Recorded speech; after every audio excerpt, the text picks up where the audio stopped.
Good morning, ladies and gentlemen. Welcome to another edition of the Toxic Happy Hour, where we are toxic towards scams. Happy is a state of mind, and Bitcoin is quality life. Today, we are joined by no other than Hodlonaut, who is the original creator and holder of the Lightning Network torch. Welcome to the show for the first time. How are you doing, and what are you drinking today? Hey guys, thanks for inviting me. I'm doing good. I don't drink much, but I was at the shop earlier and I thought you guys were probably having a few drinks. So I bought myself a couple of ciders, like Bulmers. I don't know if you're familiar.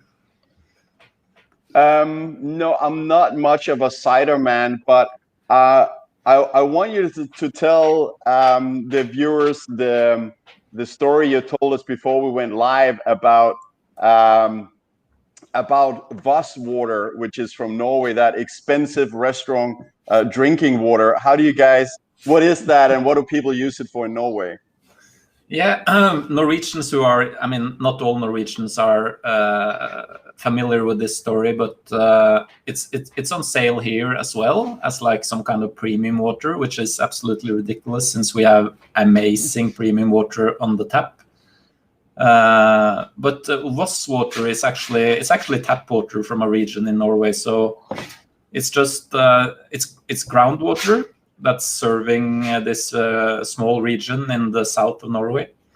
So the people living there in this region, when they fill their bathtub to have a bath, it's exactly the same water that's being sold as Voss water. It's wonderful. So just putting the tap water on bottles, all of a sudden you can sell it for like $3 or something. But it's true. I mean, I've been to Norway many times, and I can totally confirm that. We have great tap water in Denmark, but in Norway, it's absolutely amazing water. Publord, welcome again today. What are you drinking, my friend?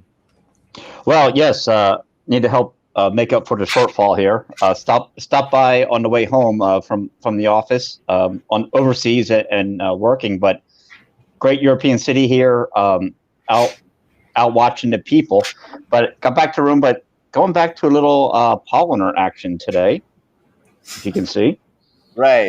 The Munchen Hell, and as a backup, the local brew is called Peha.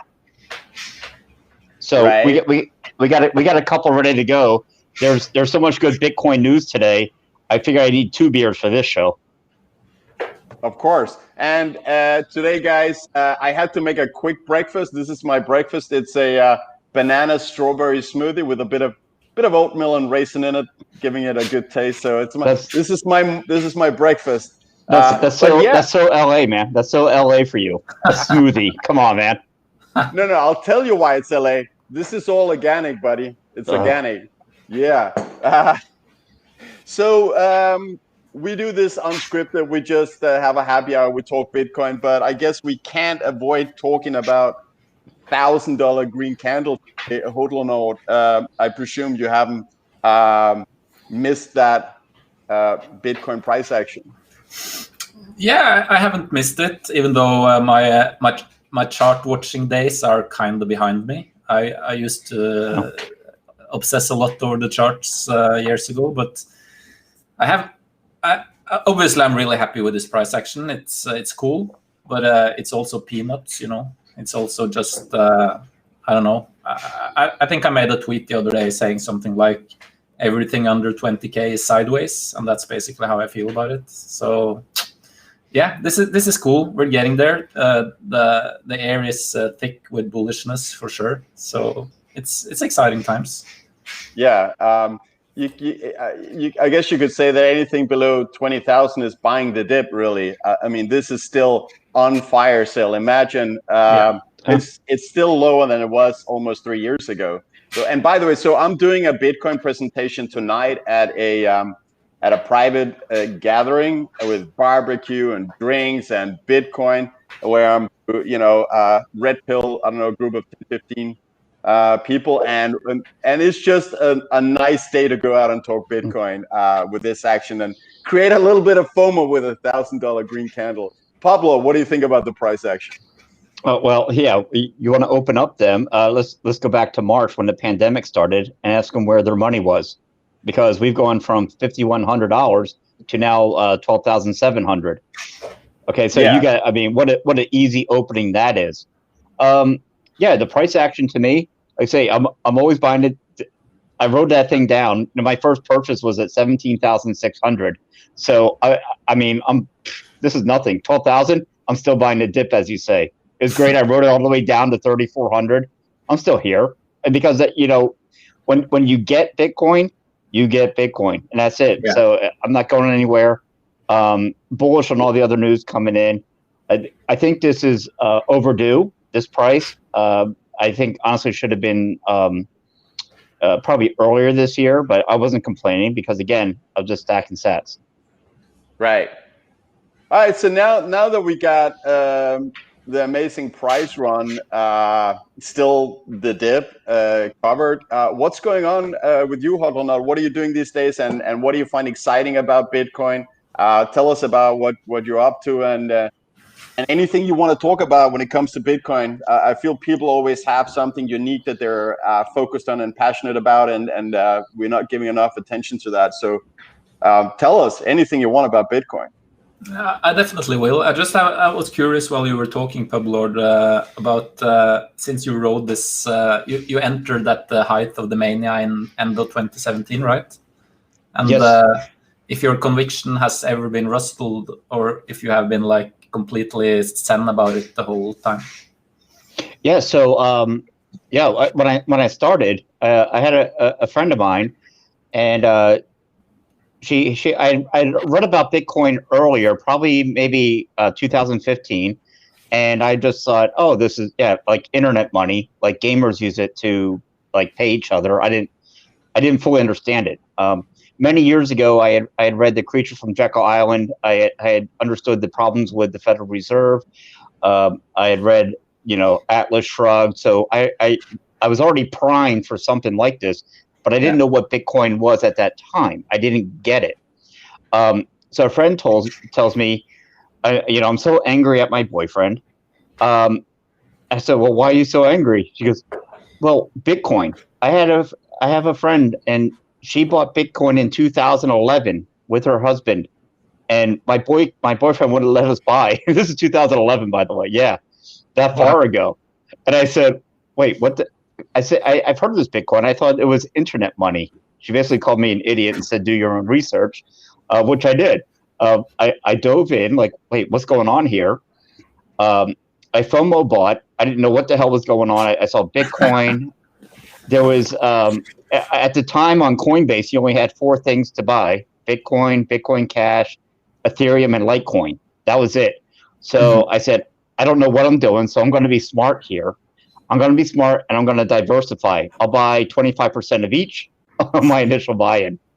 And yeah, this is December. And so, yeah, at the time, hell, Bitcoin Cash at that time was, I think, well over $5,000 per coin on Bitcoin Cash.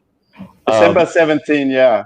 Yeah, so I just FOMO'd in, but the more I read, the more I got convicted. Like everyone said, the people that read it and start to get it, you can't stop reading it. You can't stop thinking about it. And I think by that February, I'd come to Bitcoin maximalism in a way. I said to myself, look, there can only be one, like Highlander. There can only be one, and I'm going on with the original. I don't know what these hard forks are. I don't like the sound of that, so I converted everything back to Bitcoin, and here I remain to this day, just preaching the Bitcoin cause. Yeah, I'm happy for you that you didn't, or that you found the path quickly, and that you didn't fall for these scams harder than you did by diversifying in the beginning. Yes, I saved a lot of money, obviously, converting. Like, for example, I think Litecoin has dropped, or most of them have dropped, 70% or 80% versus Bitcoin during that time. Most people just look at fiat prices, but the most important thing they can do is, if you go back, you find any chart and you look at your altcoin of choice, and you value it in Bitcoin over the last 3 years, it looks like a black diamond ski slope going down. They've dropped. Yeah. You have some of those. I think I valued everything in my life against Bitcoin for, I don't know, 6-7 years now. It's just doesn't make sense to use any other asset as a measuring stick at all.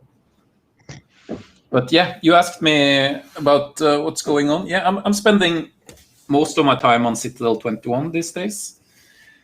Yeah.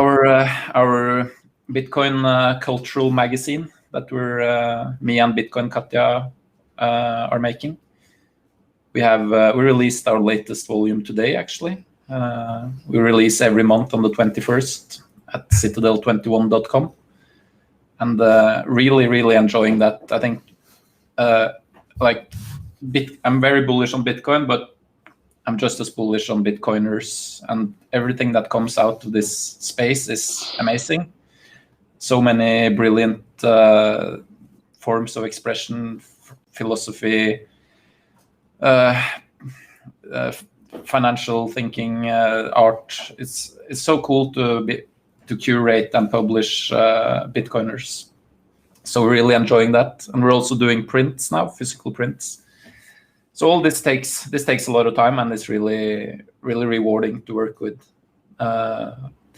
Aside from that, unfortunately, I still have to put a lot of time and resources in fighting, defending myself against Craig Wright.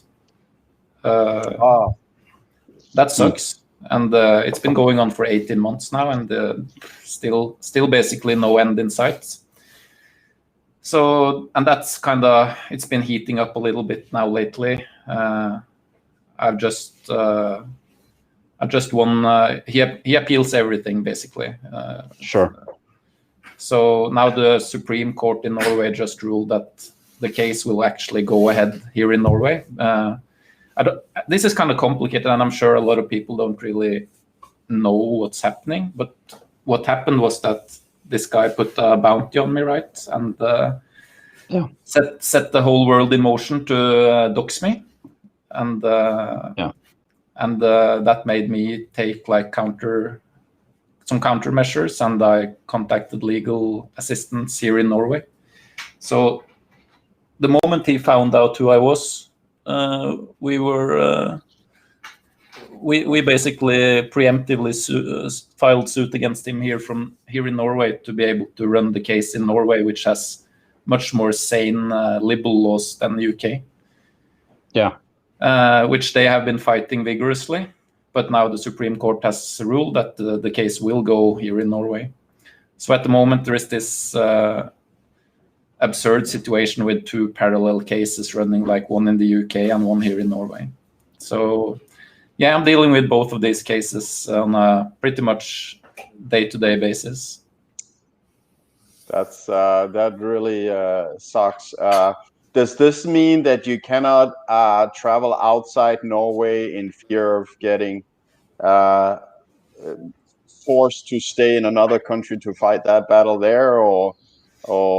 No, nothing like that. I mean, at the moment, I have fully kept all my legal obligations, and there is I don't have anything outstanding anywhere.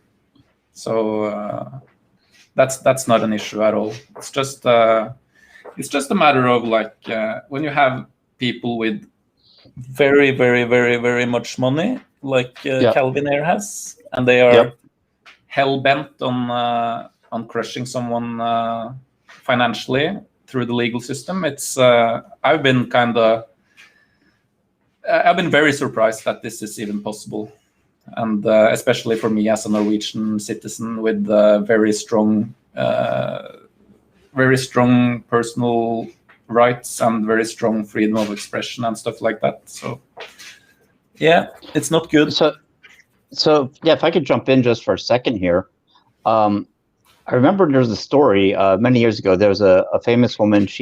I guess I forget her name, but she was Jewish and had wrote about the Holocaust, and there was a man who was a Holocaust denier who decided to sue her for libel, but like you say, he went to the UK courts to do this, because in the UK courts, she then had to prove that the Holocaust had happened. You know the story, right? This is how the legal system works in the UK, which is absurd, right? It absolutely, and well, that's the problem. Is everyone thinks of the UK as the bastion of law. I mean, this is where we get so much Western thought from, and it turns out like it is the most backwards thinking country in the world when it comes to this. It's absolutely ridiculous what has happened. What you see now is, money rules the court. As long as I have money, I will bury you. That's the fear. Yeah. I will bury you in legal costs, and I will steamroll over you until I win. And listen, man, that was a great thing, man, with this community, and I hope so going forward. Everyone rallied around this cause because everyone knew it was a lie. It was just someone trying to destroy another person for no reason. So, man, I feel your plight. If I'm understanding correctly, I think I saw a tweet that there's been so many judgments against him for paying you, and you still haven't received any reimbursement for this. No. The latest now is that they are refusing to pay because they're saying they have a bigger claim against me in the UK, so they're gonna offset that against their claim. But it is what it is. I'm not gonna complain too much. I mean, the support I've been getting from the community has been huge morale boost. So I feel I have a lot of support, and I'm gonna win this in the end for sure. Yes, absolutely, you are. We're behind you, man. We're behind you. Yeah. As MG Smith Force says, keep fighting, man. I think all Bitcoiners feel that way. Mentally behind you. Not that solves problems, but at least you know that that we're behind you. So you're fighting this legal battle, and then you're putting out this magazine. So when you first said magazine, but this was before you were talking about the print, is like a monthly thing online, or? Yes, it's a monthly thing.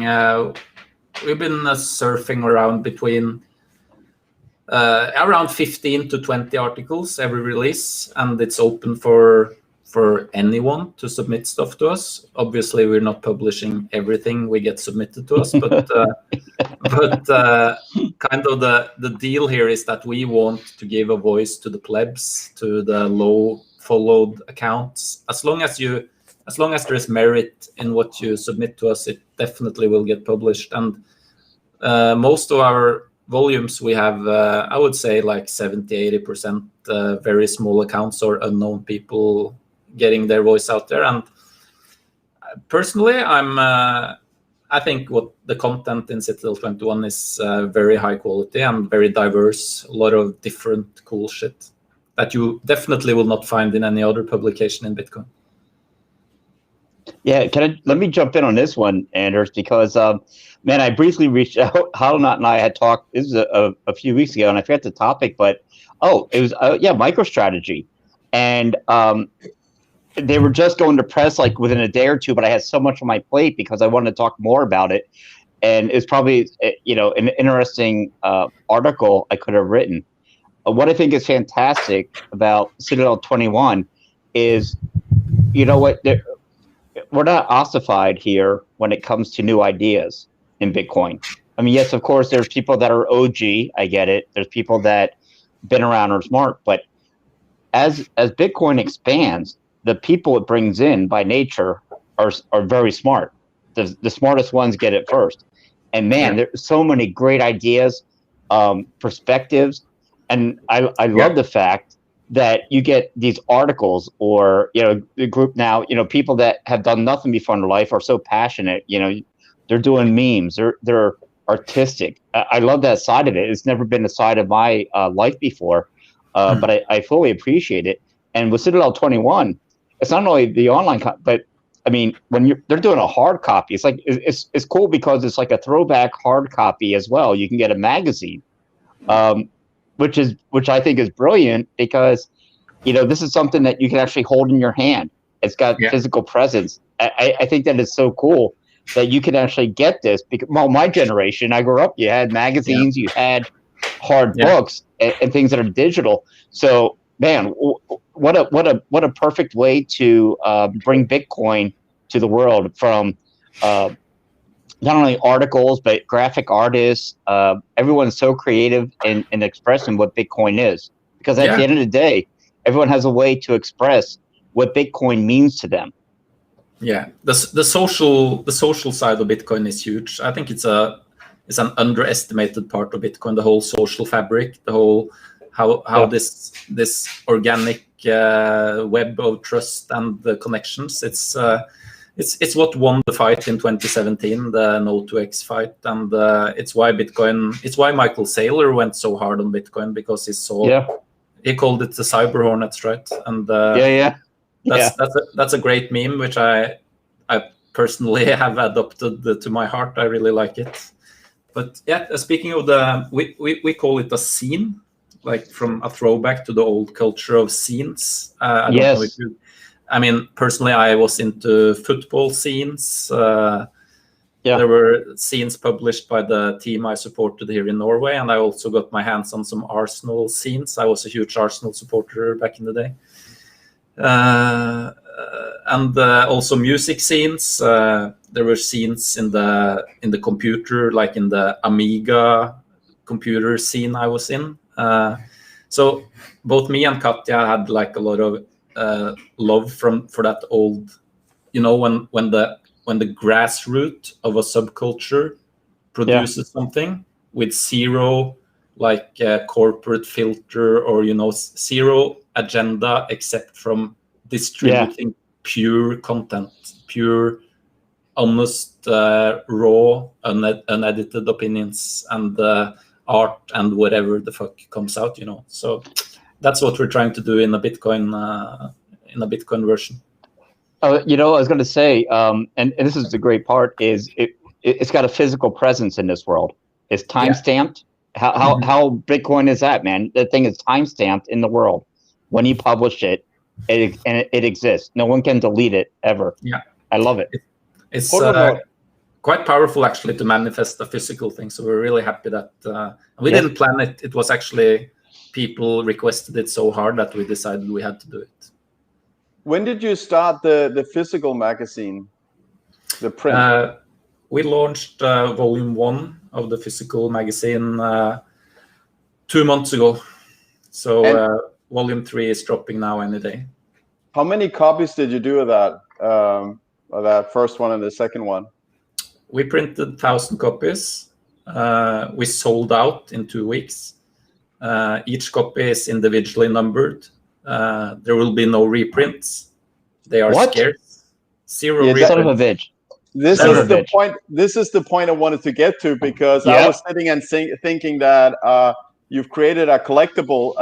Imagine in the future they look back and say here's a Bitcoin magazine which started with just 1,000 copies. It gives you that emotion of how young and Bitcoin was at even 2020. So I think I hope you kept a few for yourself. They'll be paying legal bills for years to come. Yeah, we did, and I totally agree with what you say. And we wanted to. I think it's a really cool thought that the people who were this early and wanted to support us at this point in time will have the pleasure of owning one of these actually really scarce copies that are hand numbered and will never be reprinted. And we're going to keep that up. We will not do reprints of any of our volumes. We'll keep them scarce, and that's it. Do you still have any of the first volumes for sale? Is it possible to pick up a copy? No. Oh, hang on. Wait, hang on. I'm getting a phone call from Michael Saylor. He's got some money to spend. He's got 38,000 Bitcoin. But hold on, just give me, or can you write in the chat the URL for where people can read the magazine and where they can buy the physical magazine? Because then I'll throw it on the screen if you can type it into the chat. In the private chat? No, not the private chat. You see the chat on the right-hand side where we have the live chat from YouTube? Yeah, but I'm not really sure how I chat in that chat. Oh, okay. Okay, put it in the private chat. I'll copy it over. There we go.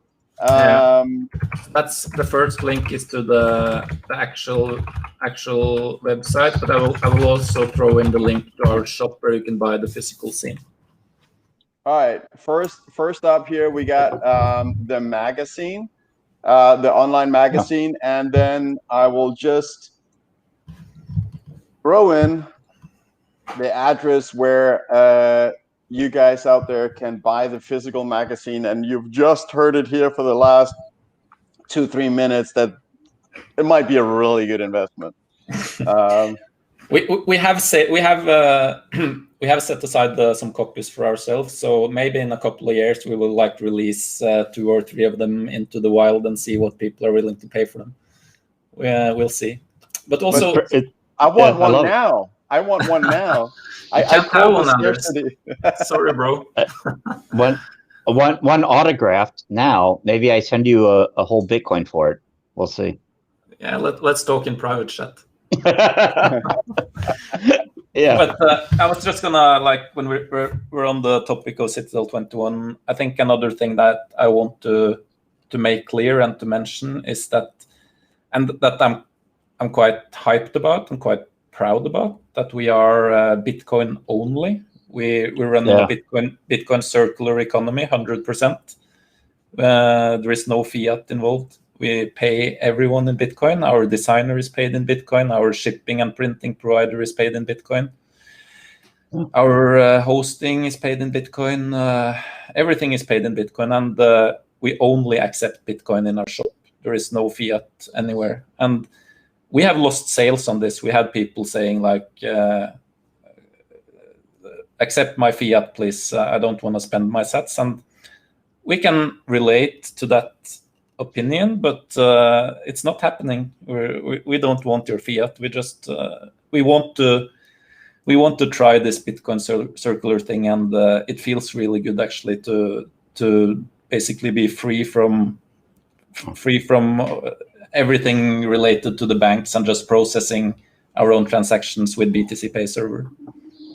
Yeah, the problem sometimes I think like I have with giving up my Bitcoin is, of course, government's going to get theirs, and it's a taxable event, as I would say in legalese. So I have to you buy now. I got you buy your Bitcoin, you buy something with it, and quote unquote legally you have to purchase it, and then report it. Now, hey, I'm not telling anyone to ever dodge the government on this. However, I'm telling you, keep your Bitcoin. Know. How do you get around that? I don't know. For us, it's not an issue. We're running a legitimate business based on Bitcoin. No, I agree there. What I'm saying, I'm in the U.S., of course. So anytime, that's fine. I can go and I can purchase my Bitcoin. But any Bitcoin that I buy something with, I must report this as a taxable event. Yeah. You see. Yeah. And it's at my normal income rate, unless I have held that Bitcoin for a year, which is at a capital gains rate of, I think, 15% is what we're at. I don't know. I just buy and hold, baby. Buy and hold. Yeah. And DCA. I can relate. I know, but personally, I would probably. It's the same story here where I live. You're supposed to report. It's a taxable event whenever you purchase something. But I've been trying to use Bitcoin a lot. I've been to pubs and paid with Lightning Network a lot, and I've done purchases online with Bitcoin. And I don't know. I just like to think that even though the state is populated with morons, they are not that moronic that they will go after me for spending $21 on a of course. I don't know. Yes. No, they will. But you know what? Hey, this is a great segue too, because the lightning torch, to me, the whole thing with the lightning was brilliant. Personally, I'm more aligned, I think, with Michael Saylor in the thing. Bitcoin is a large scale. Let's convert our cash reserves over and hold Bitcoin. It doesn't have to be a medium of exchange yet. But Lightning, of course, broke down that game. It destroyed many people's theory about it. So when you see something today, like PayPal coming out to include cryptocurrency, when you see them coming out, what does that do? Do you think with Lightning Network? What does that do when you're looking at the quote unquote? There's some people that want Bitcoin to be have the ability to buy coffee, for example. I'm of the example that it doesn't have to do anything. It can just be a store of value. But I know with Lightning Network, now we're talking medium of exchange, and that's your expertise.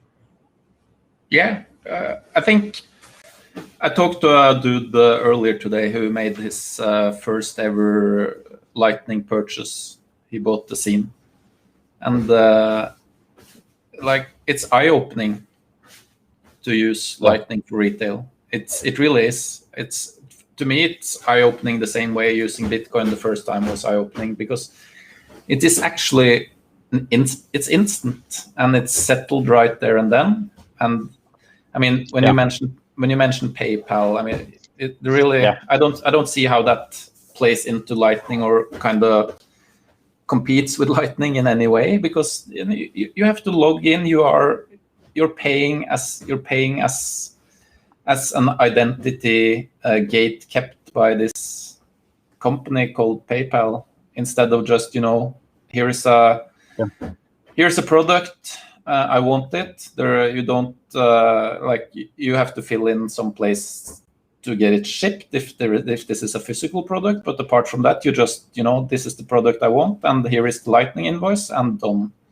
And that freedom and that feeling of just being free from all this bloated gate-kept bullshit of the past is so liberating and eye-opening. And that's without starting to talk about streamed payments, for example, that Lightning can facilitate, that you can just consume content by the second and just completely seamlessly, and without even having an account, you can just consume content. It's amazing. Yeah, and salaries in the future might, instead of being paid monthly, which there's no reason for, can be paid daily or per the hour or per the second. And the one thing I also want to say about using Bitcoin as a medium of exchange is it's not something we should fight against, because we do need it to be medium of exchange when Bitcoin is the one and only money of the world. And on the road there, people who got into the space early and achieved financial independence in Bitcoin and may not have a fiat paying job, why should they convert first their Bitcoin to, for instance, US dollars to pay when you can just pay with the sats that you have? Totally. Yeah, that goes back to the Gresham's law, like you say, man. The fucking bad money goes first. Why? And look, man, I will support Bitcoin-only businesses because they love Bitcoin. But there's no way in hell, just because someone accepts Bitcoin, I'm going to take my useless fiat and convert it over, buy something, and then pay taxes on it. That's ridiculous. Right. And while you guys touch upon that, I'm going to go fill up some coffee because my shake is done and I got my coffee waiting for me. Okay, that's good. That's good. We can keep it going here. Don't worry, brother. We got it. I think so. I think you got it. Yeah, we're good. I was just wanting to, we touched on this basically spend or hodl, right? Which has yes, caused some strife within the community, I would say, because it seems like some people need to be married to one of those. Like it's either like full blast, the Bitcoin is a savings technology and that's it, or full blast, you need to spend your Bitcoin. It's a medium of exchange. And to me, I mean, I'm just open to anything you can do with Bitcoin. Obviously, Bitcoin is a savings technology. I mean, that's the big. I would say that's the biggest thing. It's a way to remove yourself from the inflation of this bullshit currencies. But I've been blocked by people on Twitter for saying that Bitcoin is a savings technology, because some people are married to we have to if you don't spend Bitcoin, you're basically not a Bitcoiner, is like some people's stance. And to me, neither of those extremes make any sense. Like why this is an amazing way to store your value, but it's also, with Lightning Network, it's also showing signs of being a completely disruptive way of doing payments as well, and that's fine. Yeah, I agree, and I just want to add that people saying that I will never sell my Bitcoin. So what are you going to do when you're absolutely financially independent times 10? You're going to keep your fiat paying job because you like to slave it away for someone 40 hours a week so you can pay your fiat bills. Of course, you're going to start using your Bitcoin, and that's okay. I mean, it's money. It stores value, unlike fiat currency, which is being diluted extremely fast these days. And eventually you need to use your money. I mean, yeah, so 100%. So listen, so imagine the first people. Publord, can I just jump in with something? Yeah, of course. Just what you say, Anders, like, because we were touching on some like polarized opinions, and I've been thinking quite a bit about low time preference versus high time preference. As a Bitcoiner, we all know the value of low time preference, but even that isn't black and white, because I mean, time is the only thing that's even scarcer than Bitcoin, right? And you need to make sure that you're living a good life, basically. So it's all about balance, I think, and keeping that balance and avoiding getting retarded and just completely going full defensive mode in one of the polar opposites, I think. I totally agree. And even though Publord, with one of his tweets saying that he wouldn't sell his 2005 cars and he'd rather buy Satoshis, which is smart, which is, you gotta transport. But I don't have a transport at all. But yesterday, I think it was, I let go of, there was this beautiful convertible for 2007 that I had fallen in love with on an auction site, and I ended up not buying it because it's a lot. It's still money up front. And what I'm thinking right now is, I'm expecting Bitcoin to grow 10% every month. So the cost of buying a car at whatever you're buying is, to me right now, 10% monthly of the purchase price, because that's what I expect to make on Bitcoin. That's very conservative expectations on Bitcoin, I think. I will 10% a month in the early phases of this bull run where we are now. I absolutely expect, every time we've had a halving bull run, it does get steeper and steeper and steeper.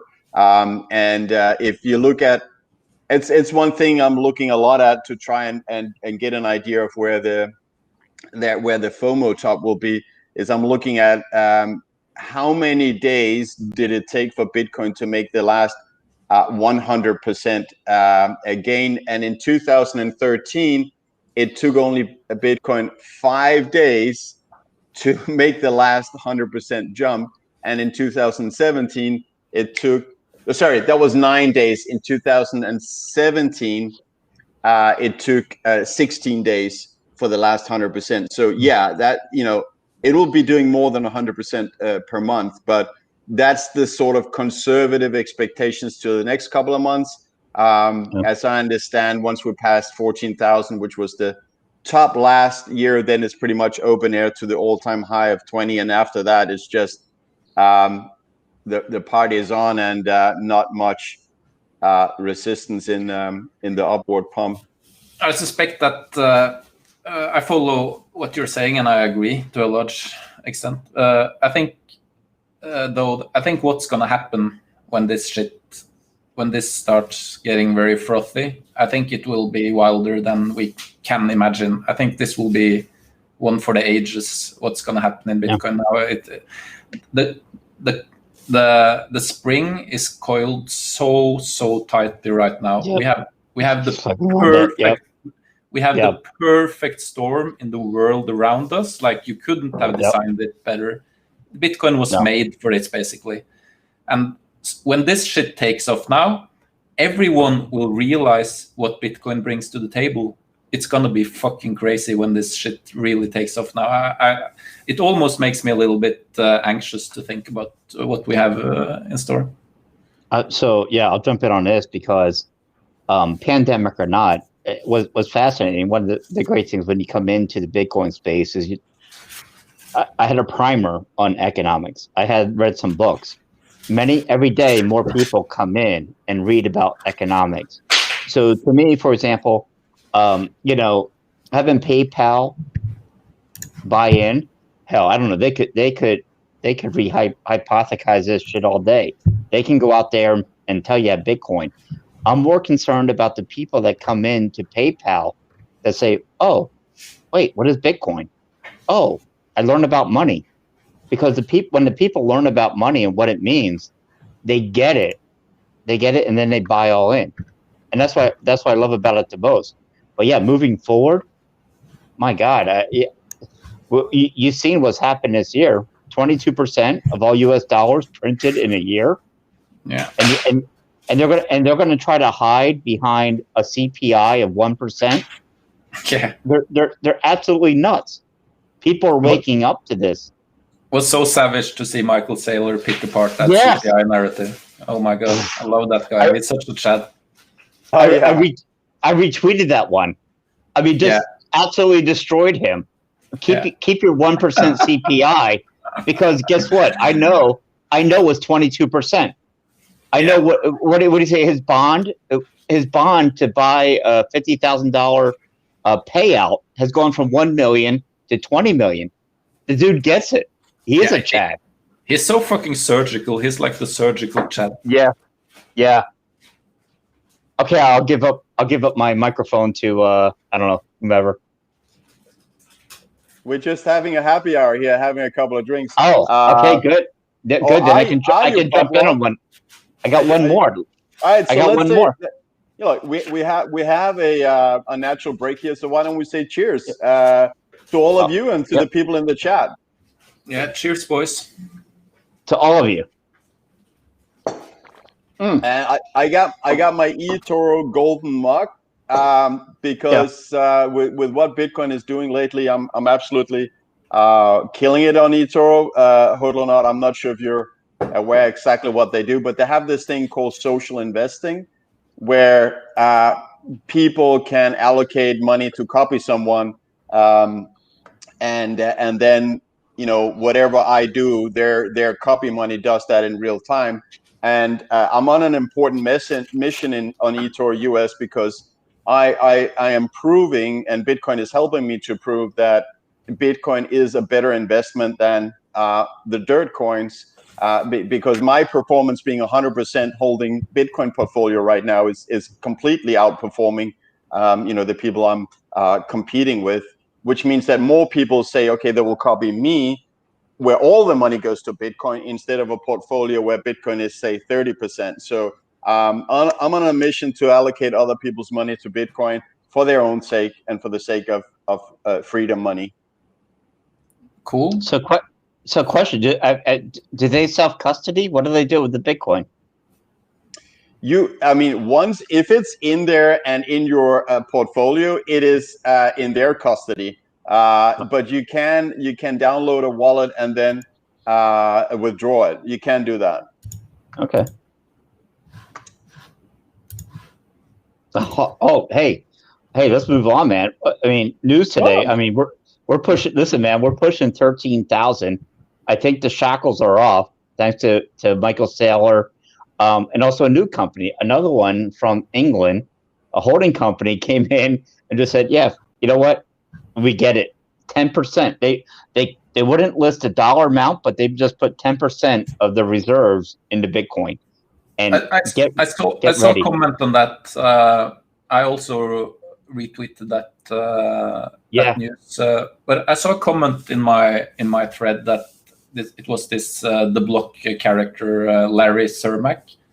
Don't really like to do too much, but he claimed that he had looked at the numbers and that this 10% only represented 6 Bitcoin. So probably not like a big deal in itself, but still, it's it's a signal, it's a trend, it's what we're gonna see more and more of.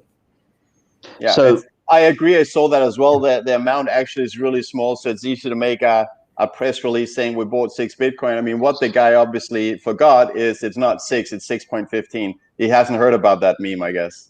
Was it actually 6.15? No. I'm saying, have you not heard the meme 6.15? We'll take it afterwards. I don't want it's a bit chauvinistic, I guess. So I don't. No, that's from American HODL. It's fine. They did have pictures of big titty bitches on the press release, so they may be in on the joke. So maybe they did actually know the meme. Maybe that's the whole reason. No, but in the article, they didn't have the total Bitcoin amount. They just said we took 10% of our cash. So and it specifically said we won't tell you how much, but 10%. But the point here is it's all about the news of it. It's all about the word getting out. Companies are starting to see this. And it's in the conversation. You've heard Jeff Booth on many podcasts now saying, every time I go into a boardroom, it's fantastic. Him and Preston Fish, my man crushes. What's he saying? What are you saying? He's saying every time he goes into a boardroom. Tell us. No, he goes into a boardroom, and Bitcoin is one of the first topics that come up as a store of value. They see the writing on the wall, man. They see it. It's coming. And the smart ones will do it. That's why Michael Saylor will go down in history as a Chad. It's not the amount dollar wise, which it is. It's the percentage. He went 85% in, man. 100. Okay. Well, it became 100. Yes. And Jack said, "Yeah, go ahead. I'm sorry. Go ahead. I'll leave you. Go." If we get into percentages, then I think. Yeah, it's amazing. Still an under-communicated and under-understood thing is the rate that Bitcoin is produced at the moment. It's only 900 Bitcoin a day. Yes. 900 Bitcoin a day for the world, for every fucking company, for every institution, for every sat stacker. And when one company goes out and purchases how many coins in total? MicroStrategy?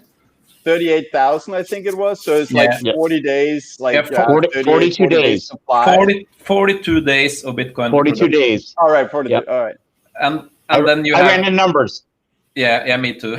And then you have Square joining the party. You have Grayscale with their insane how much they take off the table is so it's not enough Bitcoin. So number has to go up. And it has to go up a lot, and it has to go up a lot very soon. And it will. It will. But I think that and people keep saying, but who's selling now? Like, why are you selling at 12,000? I understand that, but just remember that a handful of people mined 10.5 million Bitcoin the first 3 years. They got a lot of Bitcoin, and same in the the following epoch. So a lot of Bitcoin got distributed early on. That's how the distribution works. And as I said, I think it was yesterday, Publord, you got some people there, they got to pay electricity bills on their private islands in Caribbean. They got to fill their orange Lambo with petrol. They got to fill their private jet. Wait. Whoa. I'm calling a timeout here.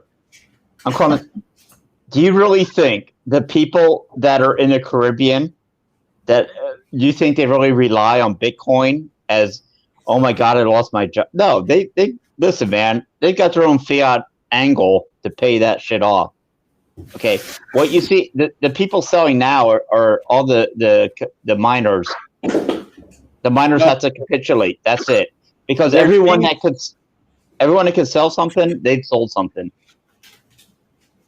But there's being sold a lot more right now than the miners are producing. That's the point. So that's what we're talking about. We're talking about that excess surplus that is being sold compared to the mining. Mining is negligent now, but you have a lot of other coins changing hands. But the good thing is they're changing hands from some that have too much. I know you can't have too much Bitcoin, but let's just say they have a lot. And moving to people that don't want to sell anything. And also, let's not forget, it's also there are people who didn't educate themselves on what Bitcoin is. And let's say they bought it at 12,000 on the way down early 2018, and they feel finally they're back at the original price, and they're just happy to get out without a loss, without realizing what's about to happen. Yeah, fuck them. That's what I say, fuck them. Because you know what? The rest of the people, I'm sorry, you're smart enough to understand scarcity, digital scarcity. You're smart enough and you invested, but you didn't get it. So the rest of us that are here that got it, what do I care about them? What do I care? Because I took a chance. And I told a friend of mine the other day, oh yeah, if Bitcoin hits 100,000, you got so lucky. And I said this in a tweet. I said, "Go fuck yourself, man. If it hits 100,000, and someone's gonna call me lucky, you have no idea, dude." Here goes another video I can't post anywhere. What? Oh, it's okay. It's okay. Oh, I don't care. We're just having fun here. No, it's okay. What? I think that was fine. That was well within acceptable. The range here, levels. Of course. Yeah. All right. So on that note, MG Smith is asking if this is something that I'm excited about myself. Anyone planning to go to the Bitcoin 2021 conference in LA? He's looking forward to it. So am I, and I'm hoping that Publord will take that just one Friday off and make it over. Hey man, it's not about that weekend, but my travel schedule is I'm out of the country many months of the year. That's one of the months I usually am. It's a tight one because I have professional responsibilities as well. But guess what? What do you think number one on my list is? Try to get there. Yeah. You will get there. Hodlonaut, is there any chance that you will travel that far for a Bitcoin conference? I wouldn't rule it out, but personally, I think this scamdemic is going to wreck that for me, even if I wanted to go. And probably we have a lot of good conferences, we have some really good conferences here in Europe, which I will probably prioritize to go to. All right, let me know when you do. Maybe I'll use that as an excuse to go back to the old mother country, Denmark. Wait, me too. I can sell this. Let me see. Find my way back over to Europe for another conference. Yeah, I'll let you go. What I laugh at? The people again, like we were talking earlier. The people in this space are absolutely amazing. Literally, hey, yeah, you know what? Come over here to sleep on my couch, sleep on my settee, my sofa, whatever you want to call it. It's all about heart, and I think I'm trying to think. Hodlonaut, were you on Daniel Prince's show one time? Did I hear you there? Yeah. Yeah. And Daniel Prince, he got me in touch with a professional footballer in Tampa. And I mean, we're talking like family. So I want to have him come over for like Thanksgiving, have this celebration. But that's the thing, man. Yeah. This community can't be beat. Real recognize real, I think. It's as simple Yeah. as That's a good thing. Yeah. And I really cherish this bond between Bitcoiners now, between maximalists, between toximalists, and it. 10 years from now, everyone will be a Bitcoiner because there is nothing else. There's no more, like 10 years from now, in my opinion, we are not in a revolution of money because the revolution is over. So what we have right now, I really, really enjoy that. This battle for freedom money, this red pilling our loved ones. Yeah, being a Bitcoiner will just be the default state in the future. Just like we're not going around calling people interneters or stuff like that. It's just an embedded part of the fabric of being a functioning human, I think. So Anders, so to you, how does this unfold in your viewpoint? I'll give you my viewpoint on how it unfolds. So how does it go from here to 2024, the next halving? You're asking me. Yep. Right. Go for it. So here comes the story of 2000X. Well, a little bit less now. Well, I foresee this to be a Bitcoin bull run like the previous. I believe that stock to flow is, pushing up the price of Bitcoin, which essentially is, look, the inflation rate is less, supply is less. That's all there is to it. It's very simple. So I think we're going to have this amazing bull run. It will take a little bit longer and maybe a little bit less overshoot. It'll still be a very, very solid bull run. So for the reason that stock to flow is accelerating a little bit slower than it did in previous epochs, I foresee it to go to Q1 2022. I don't think it's just 1.5 years that a lot of people are saying, because last time was 1.5 years. I was thinking that beginning of this year, but then we're looking into the maths of it. The previous one was 1 year. The one so I see we're going above 200,000 in Q1 2022, but I also think it will be like previous times where that value increase is going to be so significant that we will reach a time where OG supply will overpower the demand that is being pulled in, and there will come a correction, not as steep as previously. Last time it was 85%. I think it'll be more than 50%. I think, like right now, this is a moving target. Ask me 1.5 years from now, I'm likely to have put other numbers on it, but I see us go below 100,000 in that bear market in 2022, and then from then on, I don't think there's anything holding back. I think we have one more bull run left. And because the reason the next one is going to be the last is that the halving of 2024, April right now, it's set for, or scheduled, estimated, that is going to push Bitcoin's price to $2 million, $3 million per Bitcoin, in my opinion. And when that happens, Bitcoin no longer is like 1% or 0.5% or like currently like 0.25% of global money. It will be a double-digit amount size of global money value. We're talking maybe 40%. And once you reach that, that is the point of no return. That is escape velocity, in my opinion, because Bitcoin will be worth so much, it will actually become the cause of fiat currency inflation.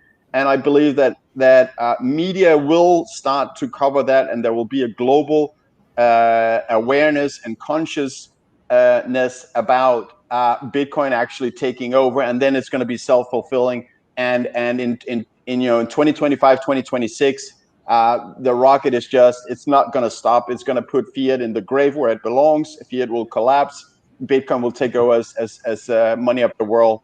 If not in 2026, later this decade. But I really see 2026 as the most likely period. So that's my answer to how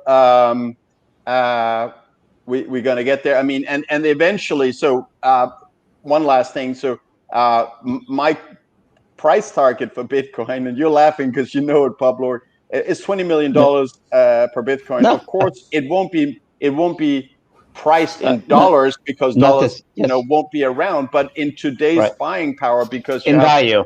Yes. Because today you have $100 trillion worth of global money, all the fiat currencies, including gold combined. Then you have easily, I would say, $300 trillion, which today is allocated to real estate and stocks for the single purpose of storing value. Because that money, that value wants to escape the fiat currency dilution that is happening on steroids right now. It's quantitative easing on steroids, and more and more people and companies like Michael Saylor will start to realize that, hey, we want to store value, but buying and selling real estate and stocks for that purpose is more risky than buying Bitcoin, and it's more liquid. Bitcoin is a better and more convertible store of asset, and for that reason, I see the total market cap target of today's value to be $400 billion US, which would put each Bitcoin at $20 million. And I think also what is very important to say is that the interest rate right now artificially is kept at 0% or minus in some countries, at least for those that have first access to the money. Now, interest rate drives the prices of assets. As interest rate goes down, anything that produces a profit becomes more valuable. That's the reason that stocks are up so significantly. That's the reason that real estate is increasing right now, even though people have lost their jobs and purchasing power.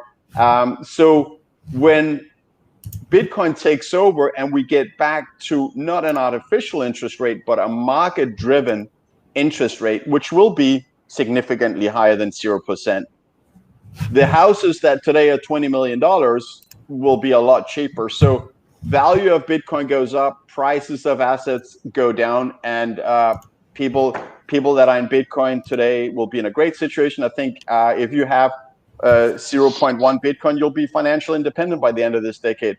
So that was my answer, Pablo. What's your take? What's your answer on that? Oh, is that all you got? That's all I got. Infinity is all I got. I'm so sorry. That's the highest number. No, man. Hey, man. I'll go to Hodlonaut here, and his thoughts. I have mine. Yeah. Where we're heading price wise? You mean? Well, it's not only price wise. It's the unfolding.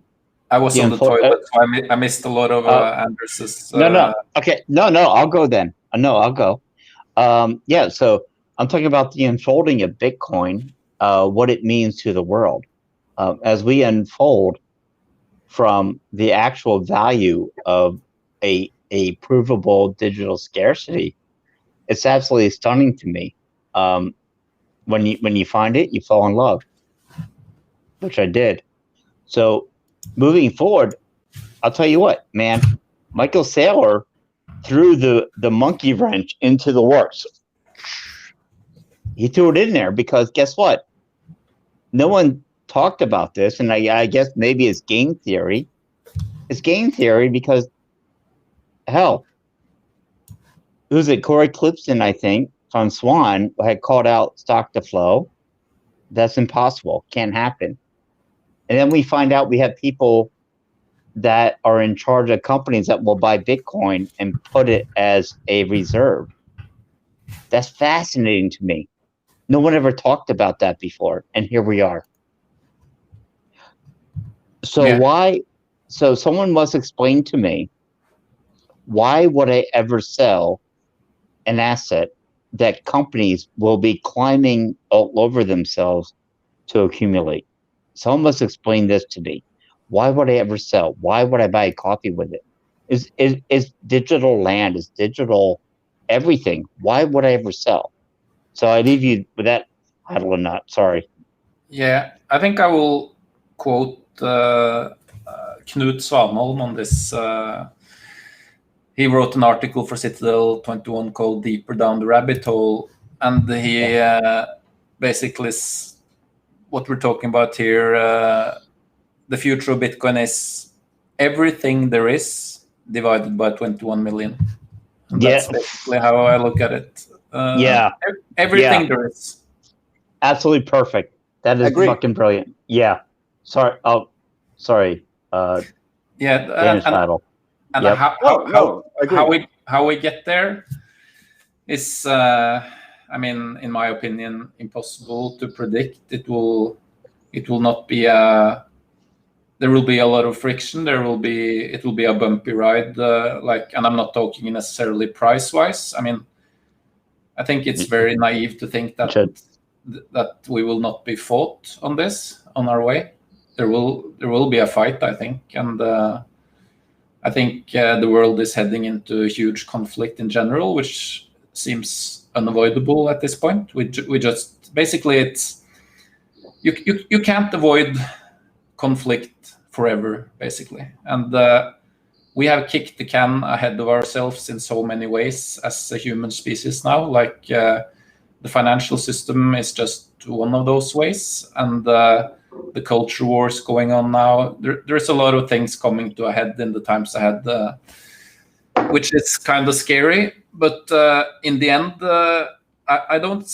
Basically, Bitcoin doesn't care, right? So all we need to do is keep hodling, stay safe as we can, and on the other end of this tunnel, there will be a world where if you own a Bitcoin, you own everything there is divided by 21 million. I'll tell you what, man. I love that. I'm angry that I didn't come up with that. That I'll make it into a meme. I already got one in my mind. Yeah, do it. I'll share later, but yeah, everything is divided by 21 million. That's it. Yeah, it's easy. It's like and you know, everything there is keeps increasing, and then the value of Bitcoin will never stop increasing, basically, as long as we keep adding to our economy, because everything is represented by this finite set of Bitcoin. Yeah, I remember seeing it was like a gold to Bitcoin chart, gold priced in Bitcoin since 2009, and it just goes downhill. And I love that chart because it shows you, I mean, Bitcoin eats up everything in the world. It just it develops it into itself, and for like, and here's what pisses me off: like things about Roger Ver, Craig Wright. They're so full of shit. They were people that know Bitcoin, and they knew then, and they should know now what it represented. But for them to come out and try to shortchange anyone that was coming into the space, that it's immoral. It should be, it's evil. Yeah, it's very evil, and the future will not be kind to these people. I mean, they will go down in history as huge crooks that worked very hard to basically destroy maybe the most important innovation humanity has ever had. I mean, Bitcoin is so paradigm shifting that there's a reason it's such a rabbit hole that we keep falling down in, because the idea and the discovery is just so fucking big. Digital scarcity, it was the holy grail, and we have it, and it's decentralized, and it's healthy, and it has developed incredible armor. So the future is very bright for Bitcoiners. Absolutely. I'm not sure if we lost Publord. His screen is certainly frozen. He turned his video froze and then he completely disappeared. So I guess the internet got wrecked or something. Yeah, probably. I guess he may not be in the most high-speed Wi-Fi country, or maybe it's the hotel Wi-Fi just that isn't very big. But I agree. Future looks very bright for Bitcoiners. As we had earlier in the chat, someone wrote, and sorry if I can't find it and remember your name, but Bitcoiners will inherit the earth. Will certainly inherit. Oh, there he is. He's back. But as money makes up half of every economic transaction, any purchase of a good or service, money is one half and half the value, you could say. So since Bitcoin will take over that function on that one half of the transactions in the future, then Bitcoiners will end up inheriting half of the wealth on Earth. Define. Hey, listen though. Define what is money to you? Okay, because I will. What is money to you? Money. Well, first of all, is something that can store value. If we look at the properties of money, money is decided based on whatever commodity, and Bitcoin is a digital commodity. It's still a commodity. Mankind has always chosen to use the commodity that best performs on a basket of money properties, which is, first of all, it has to be scarce to be even considered to be money. Portable, it's got to be durable, it's got to be divisible, it's got to be fungible, and in terms of portable or scarce, let's start with scarce. Bitcoin is 100% capped, so you can't really get scarcer than that. In terms of portability, Bitcoin is infinite portable, at least on Earth. I think if we have to transport it to Mars through the airwaves, there might be a little bit too much of a delay. But otherwise, on planet Earth, it's 100% portable. You can walk through customs with $100 million in your memory. And if someone knocks your head, you can and you lose your memory, you can always go back and look at your seed in whatever country you're trying to get your values out of, some oppressive regime. It's 100% durable. It's 100% divisible. Fungibility, we don't have it yet. Lightning Network is, I guess, part of creating that privacy. But you look at the first several properties of money, and Bitcoin has infinite maximum value, and it's therefore it's a money that is very hard to compete with ever. And furthermore, because it's digital and decentralized, for the first time ever, we have a money that is truly permissionless value transfer. No government or military, however powerful they are, can stop you from that value transfer. So it's just a better money to have, because it becomes, it's sovereign money. It's not a censored value transfer, and also it's decentralized and digital, makes it unconfiscatable. No one can take it from you. That's also the first time we had that. So that's my definition of money. I didn't invent it. I just did some research, and I think therefore it becomes a lot easier to understand why Bitcoin is money, and the best money we've ever seen. And that's why it's fighting Bitcoin to take over as money of the world is like fighting the gravity of a black hole. Bitcoin has already won, as Michael Saylor says, and we're just watching the rest of the world realize that Bitcoin has won. Yeah, that's his best take, isn't it? That is his best take. Bitcoin's already won. You just don't know it yet. So I sent that out there as a tweet. I think we won in 2017. That was the defining moment. When? 2017. The UASF and the defeat of when we won over Segwit2x, the corporate takeover. That was worrying times. That could have gone either way, which is why to this day I do not think people that threw their weight around fighting for Segwit2x, for the corporate takeover of Bitcoin, they should not be easily taken back in and excused, basically, because they actively tried to destroy Bitcoin.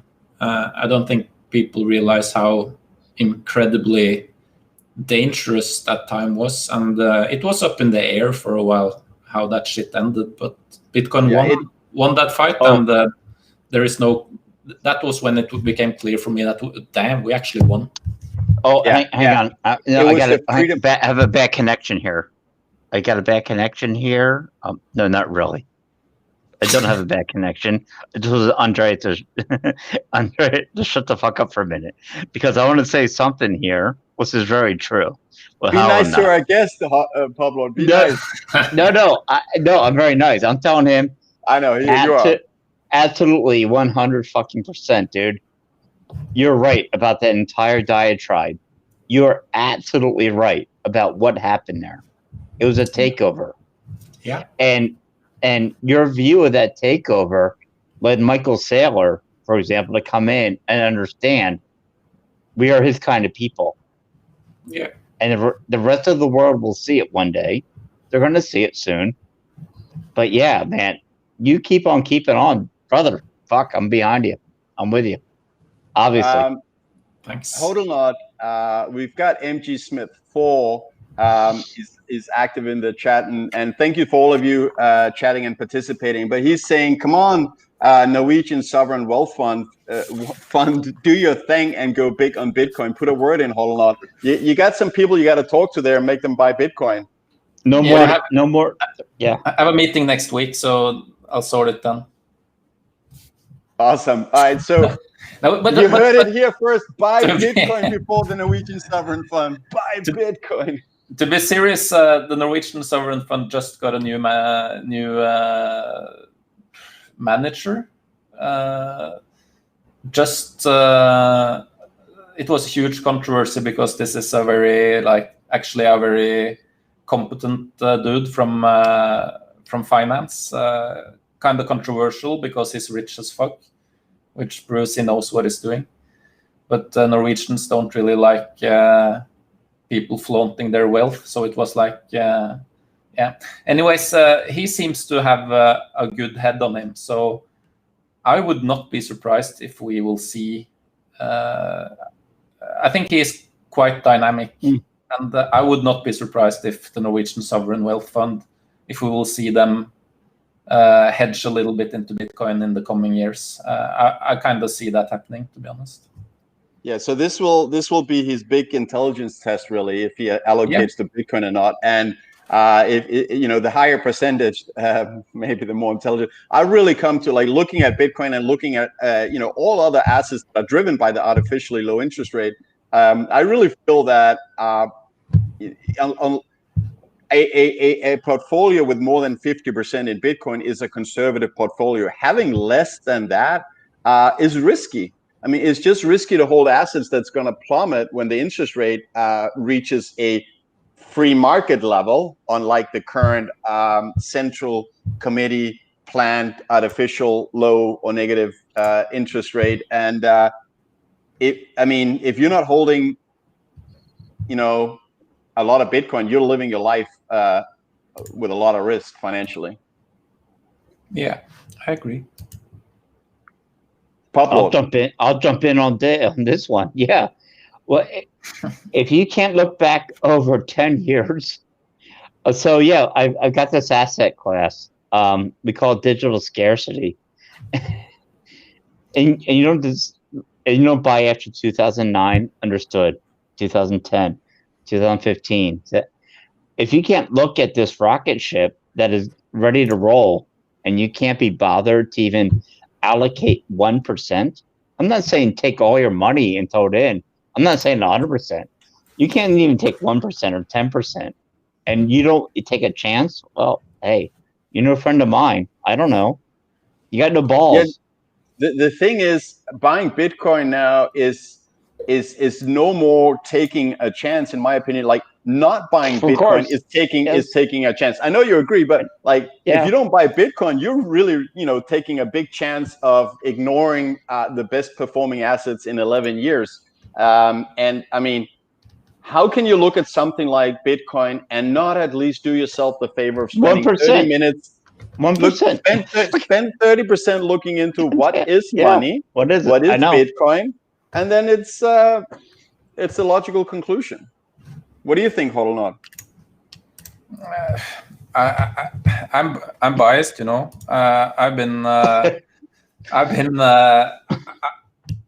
I got full conviction from basically the first week after discovering Bitcoin. I haven't looked back, and I've done everything I can to accumulate, and I never. To me, anything less than 100% Bitcoin has not made any sense since I got digested my red pill. That's all. That's all I want to hold is Bitcoin. I don't want anything else. I have very, very deep conviction in Bitcoin, and I mean, it's conviction on many levels. It's not just the financial side of it. It's that I don't want to be, or I want to be as little part as possible of all the insanity happening in the world right now. I don't want to be a part of it. Basically, it's just sad to see the state of things, and Bitcoin is the life boy, and just to have digital truth updated every 10 minutes is so fucking profound, and that's what I want. Truth. I don't want all the fucking bullshit. Oh man, that's like a fucking line out of just to have digital truth. It's fucking profound, dude. I love that. Hell yeah, I mean, it's crazy, right? I mean, we never had it before. Now we have verifiable digital truth available for everyone. Everyone can own a part of it. It's decentralized. It gives the middle finger to anyone wanting to mess with it, and anyone can hold it, and it's basically the ticket to freedom. It is. It's a Bitcoin is freedom money. That is buying yourself out of the slavery of a system that steals your savings every year. It's freedom money. Bitcoin is freedom money. Yeah, it is. So 100% Bitcoin. Nothing. I wouldn't consider anything else. No, I love that. I'm trying to get over that digital verifiable truth, man. It is digital truth. Yeah. I'll ask you guys this, because I equated Bitcoin in my mind when I found it. I called it digital land. I consider it just it's a fucking land grab. Yeah. There's only so much of it. I think it's better than gold, because I don't want it as a medium of exchange. I'm just trying to. I'm on a land grab now. What do you think about that? Yeah. I think it's a very good metaphor. I've been playing with that idea myself, and we actually had an article in Citadel 21 about it. But equating Bitcoin to land, and like how much land one Bitcoin or 100K sats would represent and stuff like that. It's a very good metaphor. It's a digital land grab for sure. But yeah, back to the truth thing, which I think is extremely relevant right now, because we're seeing a very concerted effort in making people confused and separated and scared, and like we have seen the last 10-20 years everything being made relative to an increasing degree, and right now we can't even agree on how many genders there are, right? Man and woman has become controversial, and all of this bullshit makes people more prone to be manipulated and controlled. So the importance of being able to gather around truth in digital form that we can verify, and that we can anchor our lives to, and that we can anchor all kinds of shit to. I think this is incredibly important for the world. We need to have some verifiable truth in this crazy motherfucking world we see right now. Amen to that. Cheers, guys. I'll tell you this real quick on that. That absolutely beautiful. What a sentiment. So you will find that you're going to have family that comes to you because you had the answers, man. You had the answers to many questions that most people didn't know existed. I love it. Yeah. Thanks. So go ahead. Yeah, I just want to ask Hodlonaut, and you as well, Publord, please answer afterwards. If you feel any difference when talking to noobs, no coiners, these days compared to earlier? Do you feel any difference? Are people more receptible because of the money printing, or is it the same as 2015, 16, 17, 18, and 19? People are far more receptible, and it doesn't restrict itself to Bitcoin. Actually, it's like people are born. I think we're born with intuition and like just a kind of inner compass, and most people walk around utterly confused, just feeling that shit is out of whack, and they're just scared and confused, basically. And when you present, I like the money printing thing is something, and the interest rates, basically inflation, is something that a lot of people are getting aware of it right now. So when you then introduce a concept of absolute finite digital asset that's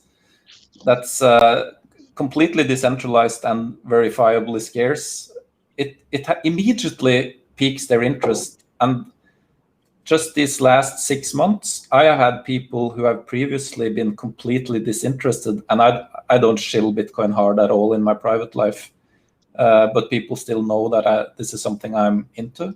And I've had a lot of people starting up conversations with me, asking basically how and where can I get exposure to this asset class, because I don't want to hold fiat right now. Yeah. So they are saying they don't want to hold fiat, or they're telling you they don't want to hold fiat. Perfect. They are coming to me saying that Bitcoin is suddenly very appealing to them because they are worried that their fiat money is losing value. Yeah. And Publord, are you doing the work that you should be doing on the pops in your area, talking Bitcoin, trying to help people, and what is the reception like when you talk to no coiners? Yeah, what's interesting is, as you know, I get to travel quite a bit. Every country has a different way of receiving Bitcoin. And look, I get the whole thing about unbanked. I get, some people that will look at it as a way to, not like Jeff Bezos, for example, probably would have been in his best interest to have converted a lot of his money to Bitcoin that couldn't be confiscated, because my favorite part about Bitcoin is unconfiscatable. No one can touch it. I remember you telling me that, I think already in our first phone conversation years back, your fascination with the fact that no one can take it from you, and that's the first asset we have. No, I think what I said is, name me one asset that can't be taken from you. And no one has an answer. You talk about a great hedge or a talk into someone. Name me one asset that you own that can't be physically taken from you without your permission. Now, don't get me wrong. Look, you'll get Bitcoin from someone if you put a gun to their head and look at. But this is the first asset class that cannot be taken from you. Yeah, that's just that's a natural follow to digital scarcity, right? Before we had, like, digital scarcity was something that no one thought could ever exist. I mean, it basically was a absurd concept. To me personally, I was always like a computer. I was into gaming back in the 8-bit and 16-bit days on the Commodore 64 and the Amiga 500 and shit like that, and I was pirating like hell, copying all the games. So I was like completely conditioned into, like, if you have a digital product, you can the worst case scenario, you will have some kind of copy protection that you can easily bypass or crack, right? Copy protection. Go baby, go. But to like the concept of owning something digital that's scarce and unique and no one can copy. It was inconceivable. And the moment you have that, then you have properties like you are saying. It's fucking unconfiscatable. Thank you. It can't be taken away from you. And we You never can't had this touch before. And why the hell like Satoshi Nakamoto hasn't received all the Nobel Prizes, I don't know. Because this fucking invention is so big. It's so big. No one realizes it yet, man. No one knows it. No, they don't know it. They totally, and very few, probably not even me, ranting about this, realized the extent of how disruptive and profound this shit is and what it will open up down the road. Yeah. Imagine that after 11 and a half years, we still have like what 99% of the population thinking this Bitcoin thing is just, stupid. 11 and a half years, Jesus. I mean, Ponzi scheme, bro. Sorry? It's a Ponzi scheme, bro. Isn't that the narrative some people are still running with? Ponzi scheme, money launderer, terror finance. I keep telling people, look, the biggest terror event that ever happened, 9/11, in terms of how many people died, that was 8 years before Bitcoin. It was financed perfectly fine with dollars. Dollars is also the biggest. Look, they need to launder so much money in that they're using dollar because it has a big enough market cap.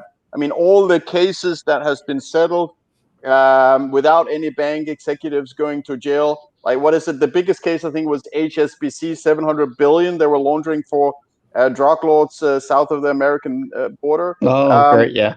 Bitcoin can't compete with that. It's too small. I mean, US dollars is doing an amazing job of financing crime. Yeah. Hey, you know what I'm doing right now?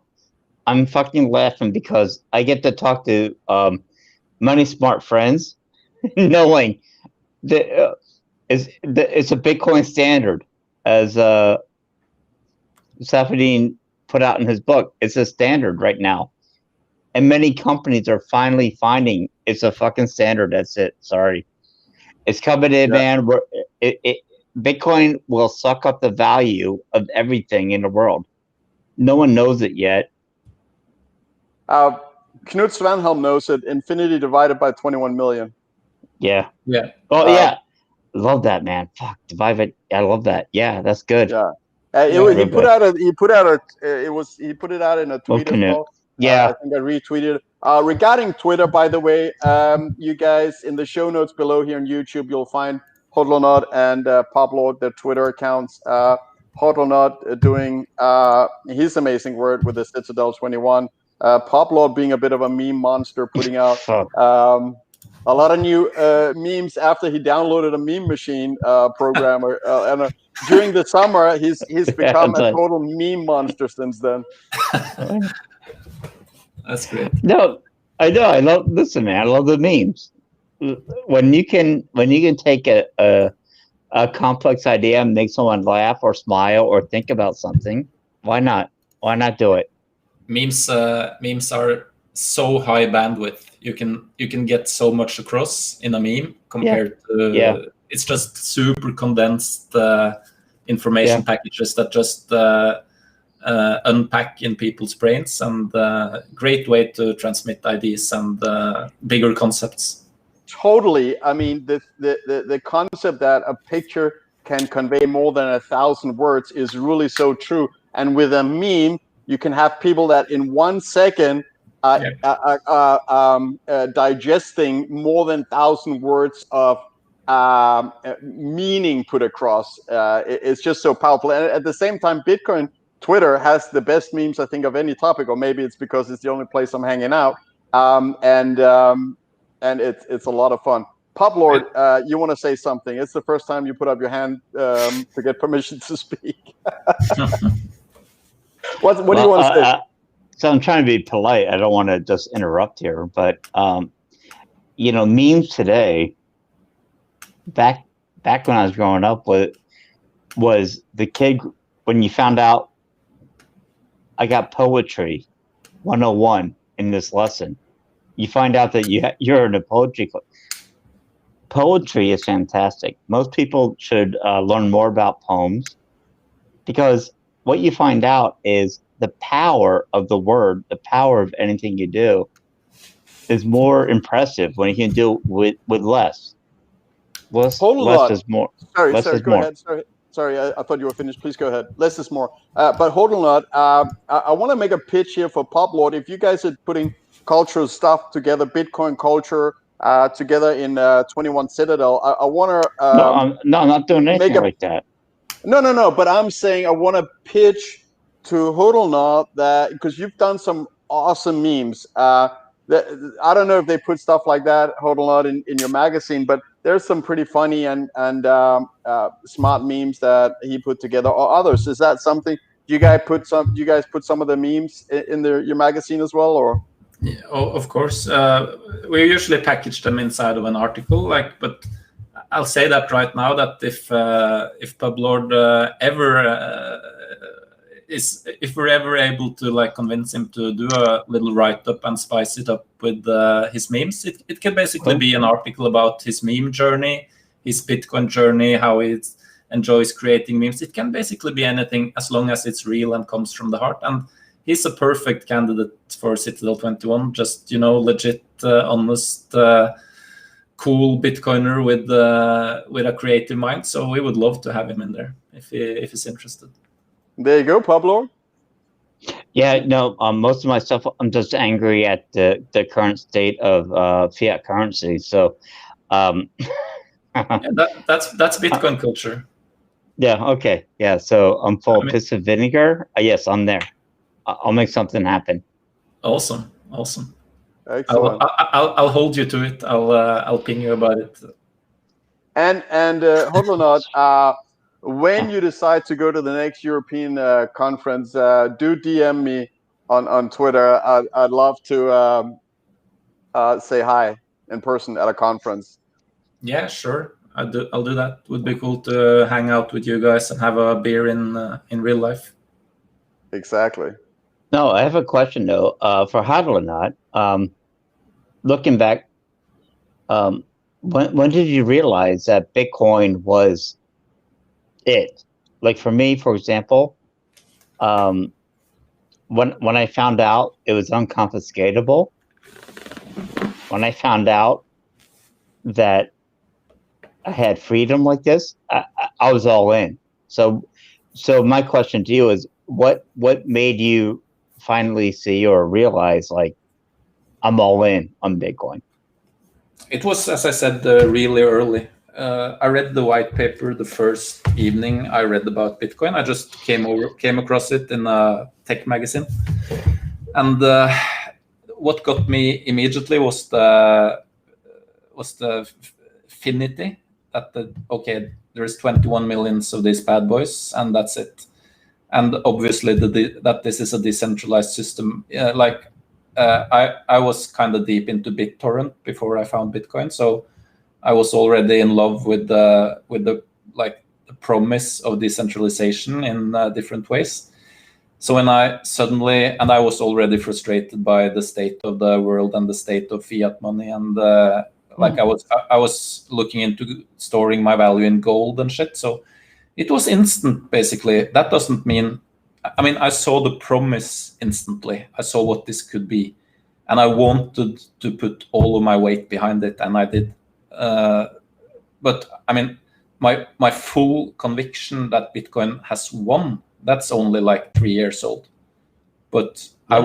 I just decided to go balls deep, and just because I wanted to be on the right side of history. I wanted to fight, or to be into something that had a potential for change, and that just resonated truth. And yeah, so I was pretty much instantly red-pilled on Bitcoin.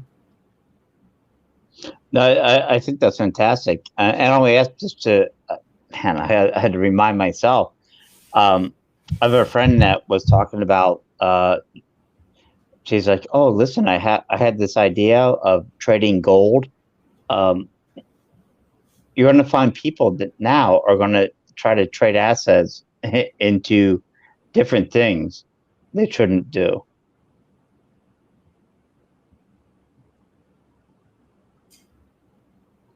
Hodlonaut, I have a question. Don't be offended, but have we left $10,000 for good? Well, yeah. Since I'm here, I actually have a prediction. Never again under 13,000. We will never again see Bitcoin below 10K. I agree. Done. Over. 100%. Absolutely. Yeah, that floor is being set now by corporations buying up incognito without like MicroStrategy did, buying every 3 seconds, every 3 seconds for 72 hours or something. They were buying Bitcoin to avoid market buying and pushing the price up. But it seems that that's where we at. There's the whole time someone is setting the floor and buying up. Having a dry powder ready for any drop. So if the floor is moving up, and 10,000, I believe, also is absolutely gone for good. Absolutely gone. Absolutely gone. I mean, you saw what happened early September when there was this big effort to dump us down under 10K, and they could not make it close under 10K. I mean, there was huge selling, but it was just bought up like crazy.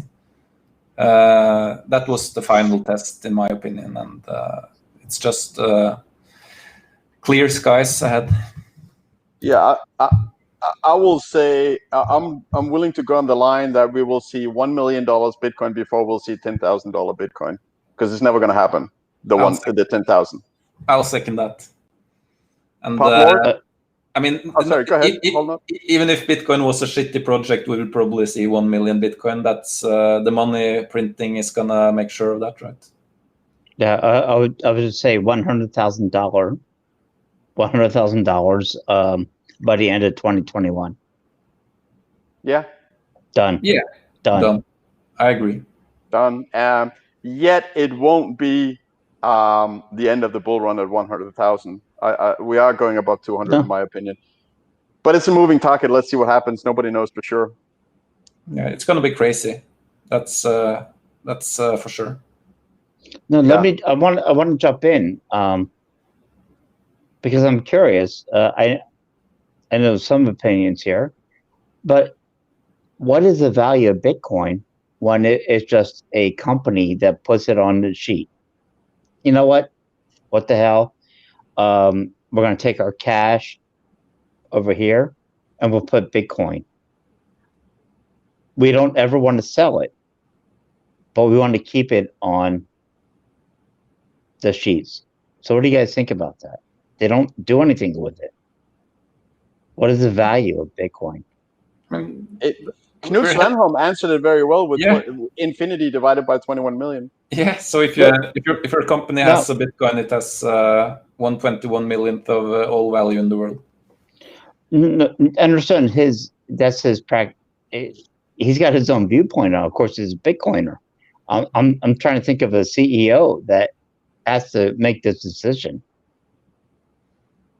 I mean, on the balance sheets, that it will be denominated in or translated into dollar value, right? Until we move from this dollar-denominated world, which I kind of want to do in my personal life and try to get away from this fucking dollar thinking all the time. We need to stop giving dollar that legitimacy, because it starts with the individual and basically operate in sats. I don't like all these decimals. It's just confusing. So sats the standard. Think in sats. Just make some anchors in your head, like how much, like what 10,000 sats represents, basically, and try to adjust that as we rise in value. As I said, I think like that. If I make a purchase, I'm always conscious of how many sats that purchase represents. Citadel 21, our books are kept in sats. Think in sats. Absolutely. But I will say that I think that for as long as fiat currency or dollars exist, I think it's legitimate to measure. I use it as a measurement towards how far we are in replacing the dollar. the higher the price in fiat dollar, the closer Bitcoin becomes to taking over as money of the world. And also, we have to remember that a higher price in terms of dollars, because most of the things that we buy are priced in dollars, food, housing, etc. Still, it's also a measurement for when people can buy their own freedom, and it's also helping to finance some of these smart programmers working for companies like Blockstream, developing the Bitcoin protocol. The more Blockstream holds Bitcoin, and the higher fiat price Bitcoin has, the easier it is for them to pay a salary to these great programmers, because they're living in a fiat denominated world. Yeah, I agree, but I think it's just like, I think it's cool to and laudable to try to make our own small Bitcoin circular economies. It's a question of opting out, and someone needs to start. And I mean, obviously, we will have to relate to the dollar and other fiat currencies for quite a while more, but that doesn't stop us from trying to make our own personal internal efforts to basically slowly move away from this fiat thinking. I agree. I think it's as you said, it for a Bitcoiner, it really only makes sense to, when you look at the price of something, ask yourself, okay, how many sats am I paying for this? And I mean, it's really the reason that I ended up yesterday choosing not to end up spending 150 million sats on a car, because I'm not willing to part with the sats. Yeah, exactly. So what else? What else is going on in Bitcoin? I know it's late for you. I mean, let us know when you gotta go. Yeah, I think I'm about like 5 minutes away from having to split. Okay, makes sense. Also, I need to, since I haven't bought a car, I need to pick up my rental car in 2 hours so I can drive to the Bitcoin presentation that I'm doing tonight, that I'm really looking forward to. But Hodlonaut, why don't we then move on to final words, thoughts, anything you want to share? For sure, people can find you on the Twitter link to your account below, where you post all your different stuff. But tell us what you think is important in Bitcoin right now, and how you see the next couple of years, and anything else you want to share. Important in Bitcoin, it's like, now I just spent a couple hours talking to you guys, which are fine Bitcoiners, which I enjoy talking to. So I think that's an important thing for Bitcoiners, I think, is to build your connections, talk to people, share, be a part of the social fabric of Bitcoin, go to conferences if you can, make your voice heard, speak out, call out bad actors at every fucking corner. We will have more attacks on Bitcoin. We need to stay toxic to bad actors. People need to speak their minds. That's the thing.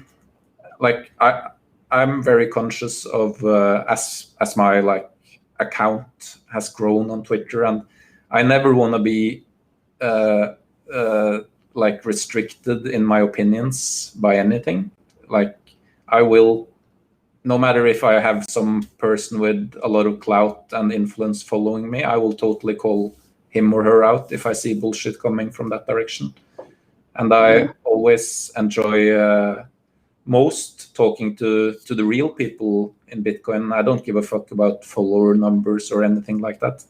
So I think what's important is that Bitcoin and Bitcoiners keep keeping it real in the times ahead when price goes flying, that we don't get complacent, that we keep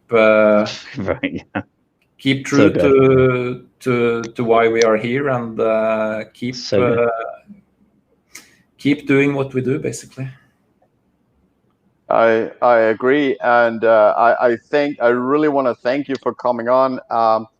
Such a freedom fighter, freedom of speech, freedom of money, freedom of the individual. Hodlonaut, it was great talking to you. Great meeting you for the first time, and hopefully we can do that in live, in real person as well.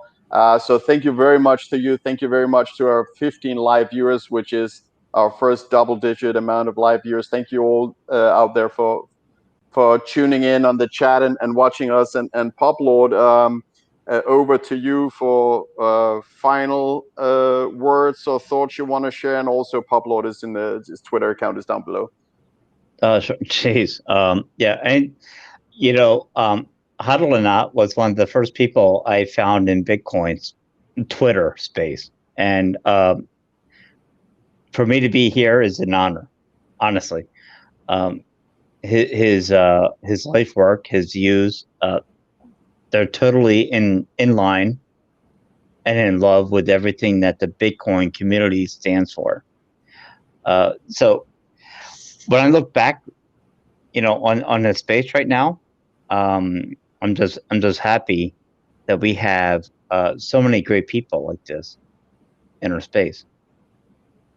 Yeah, same. I'm super thankful for every person I get to meet in Bitcoin, including you two guys. They're just as we said, like real, recognize real, and I'm just really happy to be a part of this thing with every other Bitcoiner. And how lucky we are to be alive, just in this small window in time where one money takes over from another. The last time that happened was when gold started circulating as money, 700 BC, before the Roman Empire even. I mean, imagine that we are so lucky to be born and witnessing a new money being born. It doesn't happen even every millennia. No, so exactly. You know, so I would say this: could you imagine that we're watching this real time? It's hard as a Bitcoiner to one buy, one hold, $1 cost average. For 3 years, we're waiting to see this happen, and you're going to watch it happen real time. You're watching the exchange of value of what you thought the government told you was money. You're going to watch the real time value transfer. Yeah. It's hard to describe to people. Hodlonaut? No, it's hard to. Totally agree. Yes, thank you.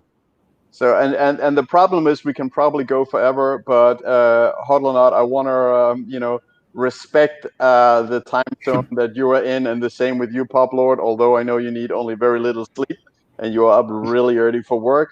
So thank you both. Thank you to everyone watching either live or later recorded. Yep. And I just want to say, to the people out there, do not keep more value in fiat currency than you can afford to lose, and keep stacking sats. Bye for now. Totally. Bye, guys. Ciao. Ciao. Ciao.